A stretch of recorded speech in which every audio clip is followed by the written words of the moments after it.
ছিল যে আমরা স্টেটিভ ভার্বের ব্যাপারে বলতেছিলাম যে এই স্টেটিভ ভার্ব যখন হচ্ছে একটা সেন্টেন্সে থাকবে তখন আমরা সেটাকে সিম্পল প্রেজেন্ট অথবা প্রেজেন্ট ইনডিফিনিট টেন্স দিয়ে করব। কেমন? এরকমই আরো কয়েকটি সিচুয়েশনস রয়েছে যার মধ্যে আমরা সিম্পল প্রেজেন্ট টেন্সের ব্যবহার করি, সেই কয়েকটু আমরা একটু দেখে নিই। আচ্ছা, এখন আমরা আরো কয়েকটা পয়েন্ট দেখি যেখানে হচ্ছে আমাদের বা যে সিচুয়েশন গুলোতে হচ্ছে সিম্পল প্রেজেন্ট টেন্সের ব্যবহার লক্ষ্য করা যায়।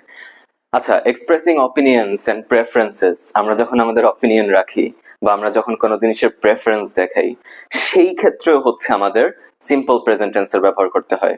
যেমন আমি যদি মনে করি যে কেউ রাইট বা কেউ রং, সেটাকে যদি এক্সপ্রেস করতে হয়, যেমন I think he is right, আমার মনে হয় সে হচ্ছে রাইট, আমার এটাকে প্রেজেন্ট ইনডিফিনিট অথবা সিম্পল প্রেজেন্ট টেন্সে করতে হবে। আমি বলতে পারবো না যে I was thinking he is right বা সামথিং লাইক দ্যাট।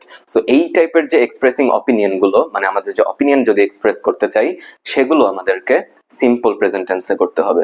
একইভাবে আমাদের যদি প্রেফারেন্স থাকে সেটাকেও হচ্ছে আমাদের কি সিম্পল প্রেজেন্ট টেন্স অথবা প্রেজেন্ট ইনডিফিনিট টেন্সে করতে হবে। যেমন she prefers tea over coffee, সে হচ্ছে কফির চেয়ে চা খাওয়াটাকে বেশি প্রেফার করে, তাহলে এটাও কি তার একটা প্রেফারেন্স। সো এই ক্ষেত্রেও জিনিসটা হচ্ছে সিম্পল প্রেজেন্ট টেন্স অথবা প্রেজেন্ট টেন্সের কাতারে পড়বে। আবার আরেকটা খুবই গুরুত্বপূর্ণ বিষয়, নিউজ চ্যানেলে যখন হেডলাইন্স থাকে বা ক্যাপশনস থাকে তখন আমরা একটা জিনিস লক্ষ্য করি, এই ক্যাপশনে বলা কথাগুলো এভরি টাইম হচ্ছে সিম্পল প্রেজেন্ট অথবা প্রেজেন্ট ইনডিফিনিট টেন্সে থাকে। The prime minister visits flood hit areas, অর্থাৎ পিএম হচ্ছে বন্যায় যে কবলিত যে এরিয়াগুলো রয়েছে সেগুলোতে ভিজিট করলো বা দেখতে গেল। সে কিন্তু অলরেডি গিয়েছে, right? The action or the event already occurred in the past, কিন্তু হেডলাইন বা ক্যাপশন গুলোকে যখন রেফার করতে হয় তখন সেইগুলোকে আমাদেরকে কিসে করতে হয়? প্রেজেন্ট ইনডিফিনিট টেন্সে করতে হয়।